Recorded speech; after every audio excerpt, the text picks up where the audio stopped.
18 milliards. Et si vous multipliez 18 milliards par 5, parce qu'on est quitté de 500 à 2500, ça vous fait plus de 100 milliards. Comment se fait-il que dans un jeu de calcul, de prédiction, parce que ce qu'on fait, même au Gabon, dans le budget national, quand on vous dit le budget du Gabon est de 7200 milliards, ce n'est pas de l'argent matériel, c'est une estimation par rapport à la capacité du Gabon à pouvoir produire de l'argent. Quand on vous dit le budget sera de temps. Mais si on va sur la base de 100 000 commerçants, le budget municipal ne peut pas être de 25 milliards. Ça veut dire que ces mêmes PDGistes qui ont toujours été à la tête de la mairie ont toujours organisé des mafias pour se faire le beurre et l'argent du beurre sur le dos de la mairie. Et ne pas être des vecteurs de développement pour accompagner la politique de développement de nos présidents anciens. Ils n'ont fait que s'enrichir. Et nous, cette fois-ci, nous disons non. Pourquoi?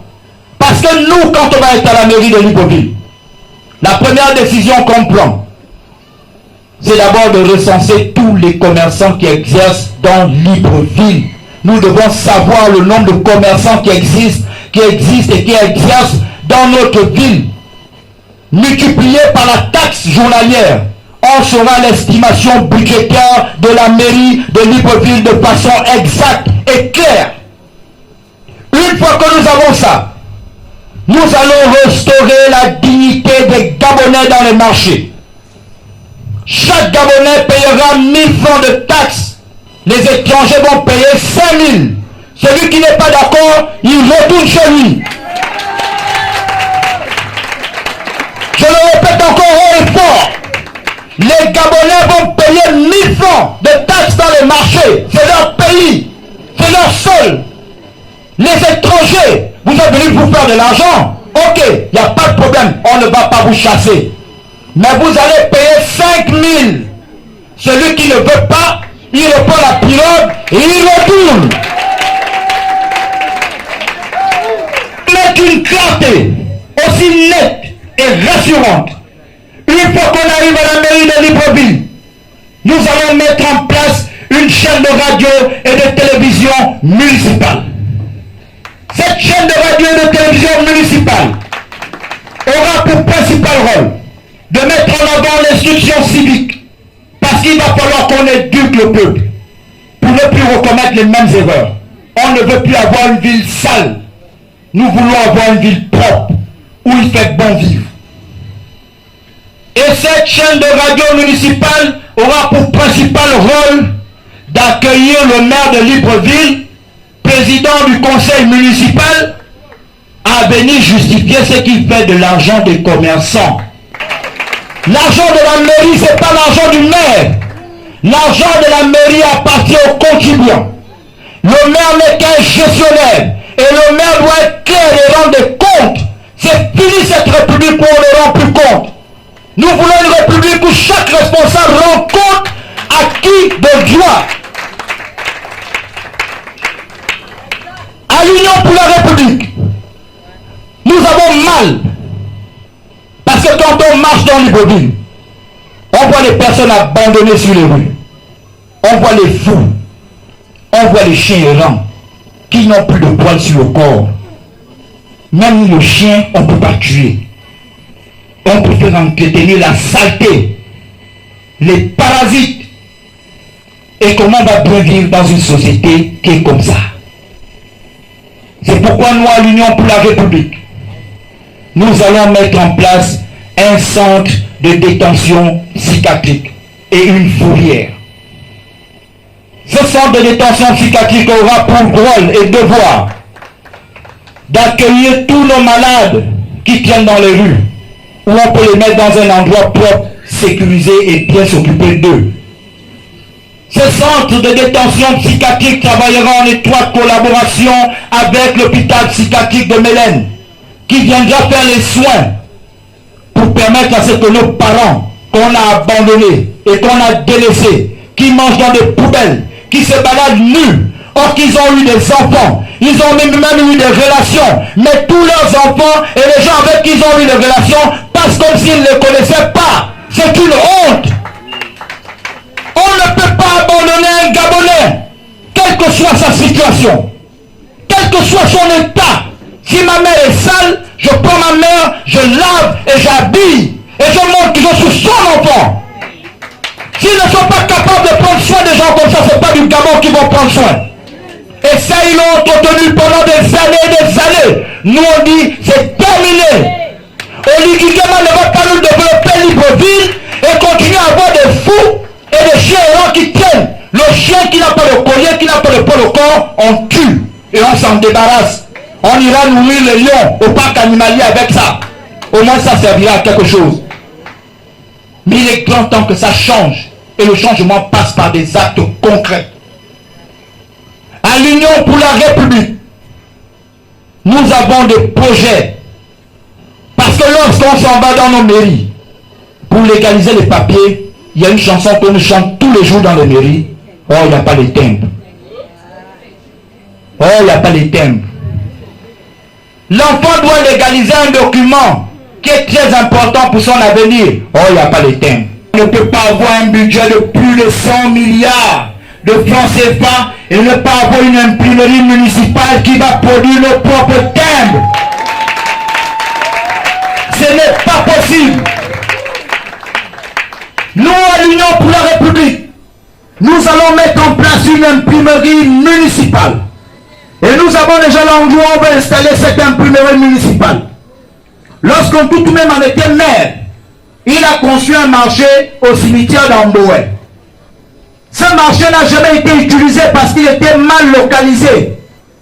Les clients ne voulaient pas partir là-bas, ni les vendeurs. Et jusqu'à présent, depuis tout même jusqu'à aujourd'hui, c'est vide. Mais c'est un investissement.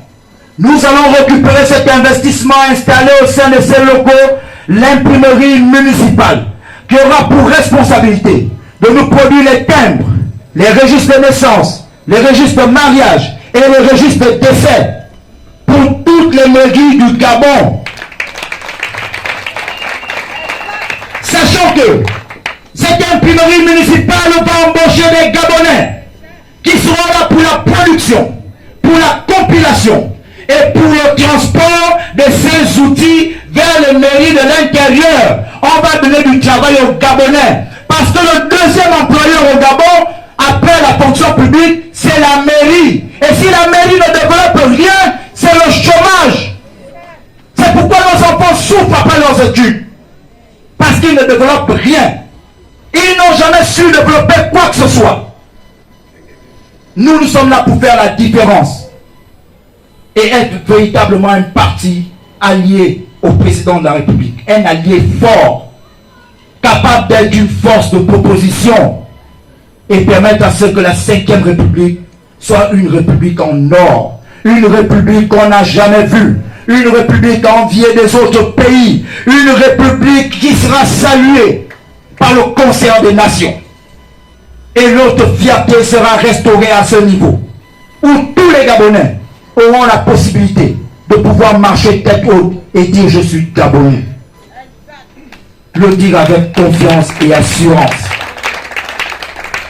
Mesdames et messieurs, étant donné que le président veut travailler, et il a déjà commencé à travailler en nous arrangeant des routes, la vérité c'est que ce n'est pas l'exécutif via le ministère de TP qui entretient encore les routes. Le président de la République donne un contrat, on fait la route d'Ofnacom. Dès qu'on a fait la route, la personne qui entretient, c'est la mairie. C'est pourquoi auparavant, on avait un service travaux publics à la mairie, où il y avait des engins. La mairie rentrait dans les quartiers, ils raclaient les routes, ils arrangeaient pour que les gens puissent circuler correctement. Ça, nous allons le remettre en place. Et c'est des Gabonais qui seront embauchés là-dedans. Lorsque l'Iguitune de mettre le béton, si ça se gaspille, on paie le ciment, le gravier, avec les barres de fer, on casse, on nettoie, on recouvre. Et ça circule tranquillement. On ne peut pas être incapable d'arriver à ce niveau, sachant que le ciment, le gravier, le fer, on produit tout ça ici au Gabon, jusqu'au sable. Ça ne peut pas nous dépasser. C'est un problème de volonté. Et nous, cette volonté, nous voulons la mettre en avant. Parce que nous voulons que notre pays soit un pays qui soit digne d'envie. Tout tout le monde doit vouloir être Gabonais. On ne peut pas vouloir seulement être Gabonais pour venir prendre l'argent du pays et aller développer le pays des autres. C'est impossible. C'est impossible. Le volet du plan législatif, je vais vous le laisser à votre candidat au 3e arrondissement, 2e siège, qui va vous entretenir sur les projets de loi qu'on veut faire passer. Et même encore là, vous allez comprendre que nous, on a commencé à réfléchir depuis longtemps. Le projet de société de l'UPR, c'est pas Brice Clotaire président de la République. Nous avons une véritable offre politique qui est mise en place pour changer les choses et pour améliorer les choses. Et nous allons le faire. On va mettre en place une mairie responsable. Nous allons mettre en place une mairie responsable. Et c'est notre mission et notre devoir. Et lorsqu'on aura accompli cette mission et posé les bases, à ce moment, nous déciderons avec le peuple de qui nous allons investir pour la continuité. Parce que tout dans la vie a un départ. Mais tout aussi a une fin. C'est la raison pour laquelle je vous dis, mesdames et messieurs, un marouillard aura beau changer de peau, il restera toujours un marouillard. Un serpent aura beau changer de peau, il restera toujours un serpent. Le 27 septembre, nous allons nous débarrasser de tous les détenteurs de l'ADN PDG. Cet ADN qui nous a fait du mal, où il n'y a eu que les grandes familles et les grands noms qui ont toujours eu leur place. Et même jusqu'à aujourd'hui, on a 2 députés au 3e. On ne peut même pas faire, on prend un au 2e siège, on prend un au 1er siège. Les députés de la transition, ils ont tout pris au 1er siège. On prend qui? Un enfant du peuple, on va lui coller qui? Un enfant des grands noms. Le grand-père était député, président de l'Assemblée nationale. Le père, député dans le bureau de l'Assemblée nationale pendant plusieurs mandats. Le petit-fils, député de la transition. Et encore là, on utilise encore un enfant du peuple pour faire passer encore cet enfant-là. Pour que demain, on nomme le fils quelque part et lui, on envoie au bureau de l'Assemblée nationale dont il n'y a que eux. Nous disons non. Le 27, nous allons sanctionner haut et fort pour que vive le Gabon.